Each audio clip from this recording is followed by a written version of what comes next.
Merci de nous rester fidèles. Il est 9 heures en temps universel.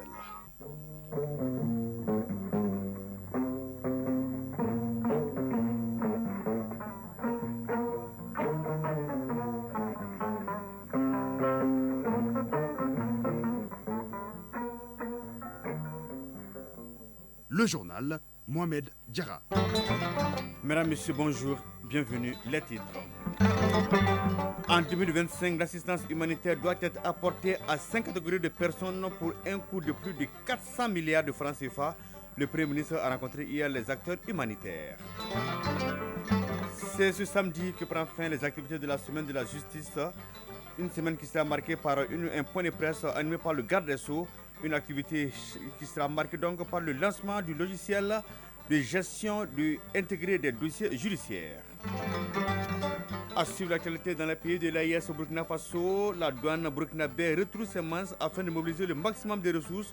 Au Niger, nous allons parler donc de l'audience que le président Abdelhan Tchani a accordée à une délégation malienne connue par le ministre en charge des Maliens établis à l'extérieur dans le cadre de la célébration de la journée de la souveraineté retrouvée.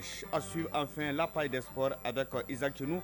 Nous allons parler des compétitions interclubs de la CAF 6e et dernière journée de la phase de poule. Fin de course pour les deux représentants maliens. Voilà pour le sommaire. Tout de suite, les détails. Le Premier ministre, ministre de l'Administration territoriale et de la décentralisation, le général de division Abdelé Meiga, a rencontré hier après-midi à la primature les acteurs de la coordination des actions humanitaires au Mali. Ils sont venus présenter au chef du gouvernement les besoins humanitaires et le plan de réponse élaboré avec l'ensemble des acteurs.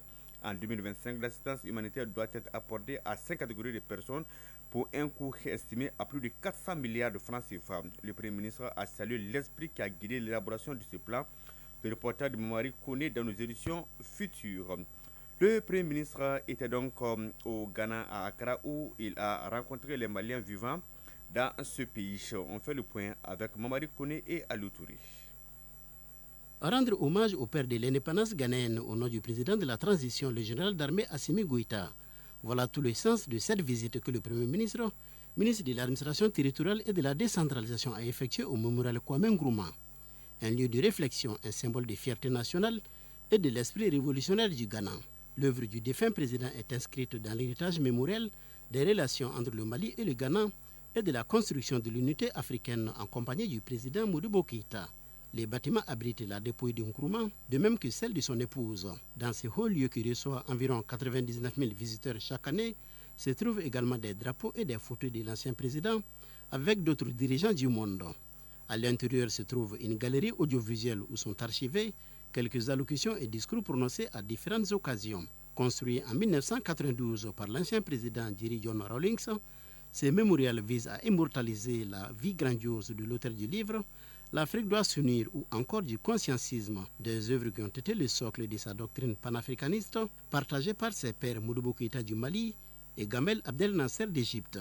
Général de division Abdoulaye Maïga, Premier ministre, ministre de l'administration territoriale et de la décentralisation. De comprendre que le combat mené aujourd'hui est porté au plus haut niveau dans notre pays par son Excellence le général d'armée Assimi Goïta, président de la transition, était un combat de dur labeur, c'est une lutte qui a commencé à la veille des indépendances de nos pays. Ça permet de restaurer le moral et de savoir que de 1960 à aujourd'hui, c'est à peu près les mêmes réalités. Les prédateurs sont les mêmes. Je pense que dans le cadre de la refondation, en tout cas au Mali, bien entendu dans un cadre confédéral des États du Sahel, la volonté de nos leaders aujourd'hui est de mettre fin définitivement à cette lutte et d'aller vers une indépendance et une souveraineté véritable des pays africains. À la fin de la visite, le Premier ministre n'a pas manqué d'écrire dans les livres d'or ces instants historiques pour sa délégation au nom du président de la transition. En marge de la mission que j'ai l'honneur d'effectuer à Accra, en qualité de porteur de message de son Excellence le général d'armée Assimi Goïta, président de la transition, chef de l'État du Mali, son frère, son Excellence John Dramani Mahama, j'ai tenu à visiter le mausolée Kwame Nkrumah pour me recueillir sur sa mémoire de l'illustre disparu et prier pour le repos de son âme. Aussi voudrais-je, au nom du peuple malien, des plus hautes autorités de la transition, de la délégation qui m'accompagne en mon nom personnel, rendre un vibrant hommage au grand homme d'État que fut le docteur Kwame Nkrumah. Sa célèbre citation, je cite, « J'ai la certitude que la mort ne peut éteindre la flamme que j'ai allumée au Ghana et en Afrique. Longtemps après ma mort, elle continuera de brûler et d'être portée haut, éclairant et guidant tous les peuples. » Fin de citation. Aujourd'hui, la lutte est portée haut par son Excellence le général d'armée Assimi Goïta, président du Mali, son Excellence le capitaine Ibrahim Traoré, président du Burkina Faso, et son Excellence le général Brigade Abdourahmane Tchani, président du Niger, et par tous les peuples de la Confédération des États du Sahel, AES. Après les mémorials, le général de division Abdoulaye Maïga s'est rendu à l'ambassade du Mali à Accra. Ici, l'ambassadeur Oumar Konaté lui a présenté sa juridiction. Le Premier ministre, ministre de l'administration territoriale et de la décentralisation, a pu constater le bon déroulement de la révision des listes électorales. Oui, c'est la rencontre entre le Premier ministre et nos compatriotes dans nos élections futures. Vous l'aurez donc compris, la visite du Premier ministre au mémorial Kwame Nkrumah, ancien président du Ghana, pour le général de division que vous avez donc entendu, Abdoulaye Maïga. Cette visite du mémorial dédiée à un panafricaniste est une occasion de se ressourcer et de comprendre que le combat porté plus haut dans notre pays par le général d'armée Assimi Goïta est un combat de dur labeur. Pour lui, le panafricanisme est un combat à constant. La page AIS dans une poignée de secondes.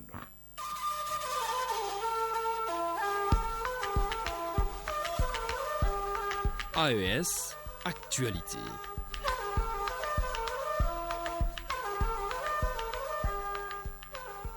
Direction le Burkina Faso pour une mobilisation adéquate des ressources dans un tel contexte. La douane de Burkina fait sa toilette. La direction générale a initié un sondage relatif à la perception de l'intégrité des douanes, un sondage qui s'inscrit dans le cadre du programme anti-corruption et de promotion de l'intégrité. L'objectif est d'évaluer le niveau de performance et d'intégrité de l'administration douanière burkinabé. Ce sondage, qui se déroulera du 20 janvier au 14 février 2025, a fait l'objet d'un point de presse hier. Le compte rendu de Lazare Sanou de Radio Burkina. Le sondage est mené par le cabinet PwC afin de garantir l'anonymat des réponses et la confidentialité des données. Ce troisième se déroula dans 7 sites identifiés à Ouagadougou. Il s'agit de la Direction générale des douanes, la Chambre de commerce, l'École nationale des douanes.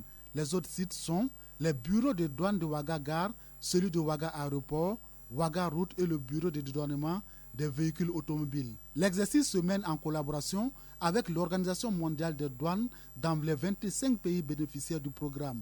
Le public cible de cette troisième phase concerne les acteurs du secteur privé et les agents de l'administration douanière. Selon le président du programme anticorruption et de promotion de l'intégrité du Burkina Faso, les résultats des 2 premiers sondages classent la douane burkinabé en bonne place. Et les résultats du présent sondage devaient permettre aux bailleurs de fonds de renouveler leur confiance à l'administration douanière du pays des hommes intègres. Le troisième sondage sera structuré autour de 10 facteurs clés qui sont, entre autres, la conduite et l'engagement des responsables, le cadre réglementaire, la transparence, l'esprit de corps et le contrôle et l'enquête. Le présent sondage se déroulera du 20 janvier au 14 février prochain à Ouagadougou. Au Niger, le général de brigade Abdourahmane Tchani, président de la transition chef de l'État, a accordé à une délégation malienne, conduite par le ministre en charge des Maliens établi à l'extérieur et de l'intégration africaine Moussa Ater, qui était à Niamey dans le cadre de la célébration de la journée de la souveraineté retrouvée. Nous l'écoutons à sa sortie d'audience au micro de notre confrère de la radio du Niger, Samira Garba. Transmettre d'abord les salutations fraternelles de son frère président du Mali, le général d'armée Assimi Goïta, et aussi lui faire le compte-rendu de notre séjour ici à Niamey dans le cadre de la célébration de la journée de la souveraineté retrouvée qui est fêtée chaque 14 janvier au Mali. Mais cette année, dans le cadre de l'AIS, nous avons décidé de venir célébrer cette journée de la souveraineté retrouvée au Niger avec la communauté malienne qui vit au Niger, au-delà avec aussi les populations de l'AIS, notamment les populations du Niger et du Burkina, parce que tout ce qui est entrepris dans le cadre de l'AIS prend beaucoup en compte les aspects de souveraineté. Je pense que tout le combat qui est mené aujourd'hui dans le cadre de l'AIS, c'est un combat de souveraineté de nos pays, de nos peuples. Et c'est pourquoi, connaissant l'engagement aussi des autorités du Niger sur ces aspects de souveraineté, nous avons décidé de venir célébrer cette journée à Niamey.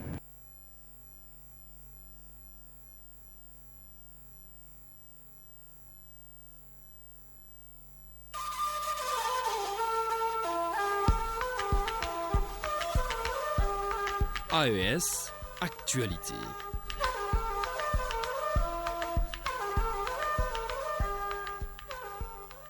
C'est ce samedi que prennent fin les activités de la semaine de la justice. Une activité donc qui sera marquée par une conférence de presse animée par le ministre de la Justice et des Droits de l'Homme, garde des Sceaux. La semaine a été marquée par plusieurs activités, notamment le lancement du système de gestion intégrée des dossiers judiciaires. Un logiciel qui permet aux justiciables d'accéder à plusieurs dossiers de justice facilement et rapidement. Après la digitalisation des moyens de paiement, c'est une autre étape importante qui vient donc d'être franchie dans le processus de mise en œuvre de la politique de digitalisation de l'administration du gouvernement. Le point avec Bemba Sibi. La justice à l'heure du numérique. Le lancement du logiciel de gestion intégrée des dossiers judiciaires par le ministre en charge de la justice est une avancée majeure. Elle participe de la volonté de réforme du secteur de la justice. Le système intégré de gestion des dossiers judiciaires permet d'accéder plus facilement et plus rapidement à de nombreux documents judiciaires. Mohamed Assalia Bonkana, directeur général de l'AGTIC. Le système est composé de 3 plateformes qui seront interfacées avec la base de données de l'état civil et du numéro d'identification nationale NINA pour renforcer le contrôle et la vérification des identités. Il constitue automatiquement la liste des personnes condamnées qui sert de base de données pour le casier judiciaire. Ces fonctionnalités sont notamment la gestion des dossiers judiciaires depuis la saisine jusqu'à la fin du processus, la gestion des audiences, la gestion des parties prenantes, la gestion des intervenants, la gestion des rôles, l'impression des documents avec la possibilité de générer de façon automatisée les différents actes, la gestion des consignations, la gestion des juridictions. Robert Alexandre Vieira, représentant résident de l'UEMOA. Nous croyons que ce logiciel constituera une solution innovatrice qui permettra de rendre plus accessible le service public de la justice. Cette dématérialisation des dossiers judiciaires est la concrétisation d'une vision politique partagée par le président de la transition il y a quelques mois à Sikasso, la digitalisation de l'administration. Alamdou Ag Iliem, ministre de la Communication, de l'économie numérique et de la modernisation de l'administration. Cette initiative est une étape importante de la mise en œuvre de la vision du gouvernement de transition en ce qui concerne la transition numérique.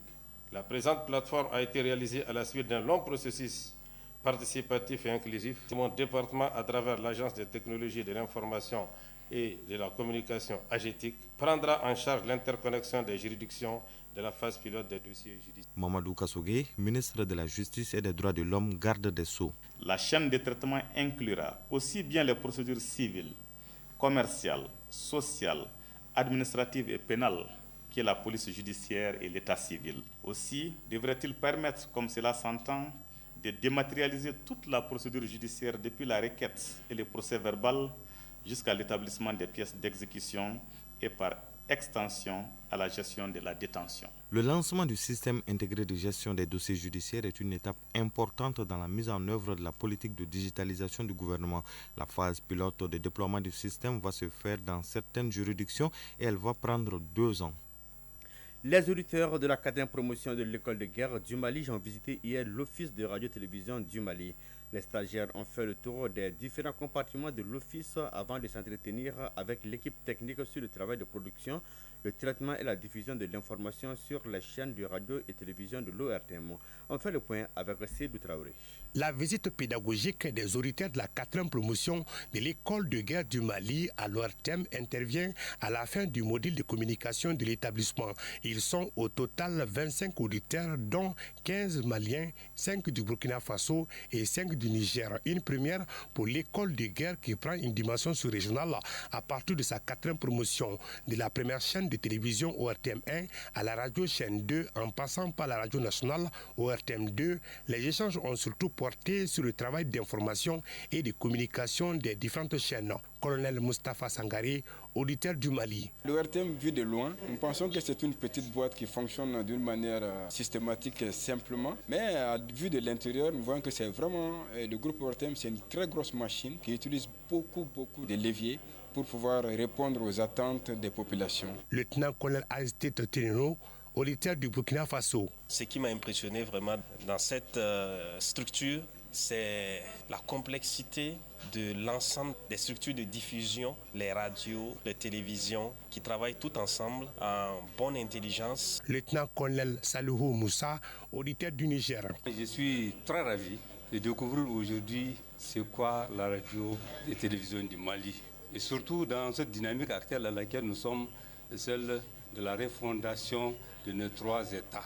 Pour cette visite pédagogique, les auditeurs de la 4e promotion de l'école de guerre du Mali ont eu droit à des explications sur le partage de l'information et des programmes dans l'espace AIS, notamment l'interconnexion entre les télévisions de la Confédération, la plateforme Web TV AIS et le défi du numérique de l'Office. Colonel-major Yacouba Sanogo, directeur des études supérieures interarmées de défense. Nous avons quand même appris beaucoup de choses. Ceux qui ont la passion du service public nous ont quand même informés des enjeux, des vrais enjeux, d'une bonne information, comment rassurer la population en temps de crise. Le directeur général de l'ORTM a saisi cette visite pour rappeler le travail énorme de sa structure qui est présente aujourd'hui dans les 19 régions administratives du Mali et de Bamako. En 13e région, Dioïla, 300 millions de francs CFA, c'est le coût d'un projet de 3 ans lancé hier à Dioïla par l'ONG AMED, Association malienne d'éveil au développement durable. Le projet autonomisation des femmes et des jeunes est financé par l'ONG internationale AGRA et mis en œuvre par AMED dans 100 villages des régions de Koutchara et Dioïla. On fait le point avec Moustapha Doumia. Le projet autonomisation des femmes et des jeunes est une initiative de l'ONG AMED pour accroître la résilience économique au changement climatique et la sécurité alimentaire de 30 000 jeunes exploitants agricoles, dont 40% de femmes. Il intervient dans 100 villages répartis entre 10 communes des régions de Dioïla et Koutchala, soit 5 communes de chaque région. Amadou Kanté, coordonnateur des projets de l'ONG AMED. Il vise à améliorer la productivité agricole des cultures comme les milles, les niébés, les sorgho et les soja, renforcer l'accès au marché et augmenter les revenus des organisations de jeunesse, améliorer l'accès aux services financiers pour les jeunes avec un accent particulier sur les femmes. Les projets autonomisation des femmes et des jeunes, renforcer les petits exploitants agricoles et les écosystèmes contre le changement climatique, est financé à hauteur de 300 millions de francs CFA par AGRA, Alliance pour une révolution verte en Afrique. Il dure 36 mois et cadre avec les orientations nationales. Ali Teli, conseiller au gouvernorat de Dioïla. Le Mali a entrepris de vastes programmes de renforcement de résilience des populations rurales au changement climatique à travers l'élaboration d'une politique nationale en matière de changement climatique, des stratégies et des plans d'action associés. L'objectif global de cette politique nationale sur les changements climatiques du Mali est de faire face aux défis des changements climatiques et assurer le développement durable du pays. Le lancement du projet est suivi de sa présentation et de la validation des communes et villages d'intervention avec les acteurs clés. Dioïla, Moustapha Doumbia et Issaba pour l'ORTM. Au Niger, l'ancien ministre du pétrole Mohamed Moustapha Barké a été arrêté le lundi dernier de la capitale. L'annonce a été faite hier par la société civile. Pour le moment, aucune raison de sa détention n'est encore rendue publique. Le Nigeria signe son entrée officielle au BRICS+, qui sont le Brésil, la Russie, l'Inde, la Chine et l'Afrique du Sud. L'annonce a été faite hier dans un communiqué du ministère brésilien des Affaires étrangères. Le Nigeria est ainsi donc le 9e pays africain partenaire des BRICS+, à rejoindre la Biélorussie, la Bolivie, Cuba, le Kazakhstan, la Malaisie, la Thaïlande, l'Ouganda et l'Ouzbékistan. Cette catégorie de pays partenaires a été créée lors du 16e sommet des BRICS+, qui s'est tenu à Kazan en octobre 2024. Le président iranien Massoud Pezeshkian est arrivé hier dans la capitale russe.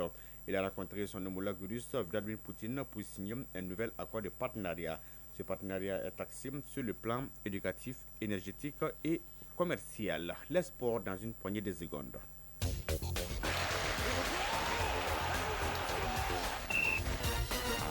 « 9h20 Football, la compétition interclub de la CAF, 6e et dernière journée de la phase de poule, fin de parcours pour les 2 représentants maliens. On parle également de escrime. Koutchala abrite aujourd'hui la 7e fois l'Open épée de la Fédération malienne d'escrime. Notre envoyé spécial est donc Famrou Djoutich. On fait le point de cette actualité sportive avec Isaac Chinou. On commence par l'escrime. Koutiala abrite demain pour la 7e fois l'Open épée de la Fédération malienne d'escrime, un événement sportif très attendu chaque année par les passionnés de l'escrime au Mali. La compétition mettra en avant les talents des escrimeurs et escrimeuses dans la catégorie senior et servira également de préparation aux athlètes en vue des futures échéances. Famour Diourté nous plante le décor depuis Koutiala. Plusieurs ligues du pays, en plus de celle de Bamako, sont attendues ce samedi dans la capitale de l'Or Blanc pour l'Open épée de la Fédération malienne d'escrime. La compétition concerne les seniors hommes et femmes. Elle se déroulera dans l'enceinte de l'Institut professionnel Malik Sidibé à Koutiala. L'Open épée s'inscrit dans une série d'initiatives de la Fédération pour développer cette discipline, souvent moins médiatisée, mais qui recèle un grand potentiel. Abdelwahab Zoroumé, président de la Fédération malienne d'escrime. Koutiala, depuis près d'une décennie, est resté quand même souvent soit à la marche du podium, soit sur le podium. Donc nous pensons qu'il est vraiment d'un bon ton que nous puissions vraiment organiser ce tournoi. La diversité des participants promet des affrontements palpitants et un niveau de compétition élevé. L'événement vise non seulement à promouvoir l'escrime au niveau national, mais aussi à encourager l'esprit sportif et le brassage entre les différentes régions du Mali. Les organisateurs espèrent attirer un public nombreux et passionné afin de mettre en lumière les talents locaux et d'inspirer les jeunes générations à pratiquer ce sport. Nous attendons de voir vraiment de très beaux spectacles. Et moi qui suis technicien en même temps, je voudrais voir vraiment le niveau d'évolution vraiment des différents athlètes et comprendre que vraiment tous ces temps-là, il y a eu une marge de progression. Toute la journée du samedi 18 janvier 2025, Koutiala deviendra donc le cœur battant de l'escrime. Koutiala, Famour Djourté pour l'ORTM. Compétition africaine des clubs, la 6e et dernière journée de la phase de groupe de la Ligue des champions de la CAF se dispute ce week-end. Les projecteurs sont braqués sur les 2 places restantes en quart de finale, tandis que les batailles pour les premières places dans plusieurs groupes promettent un suspense important. 6 équipes ont déjà validé les présences en quart de finale.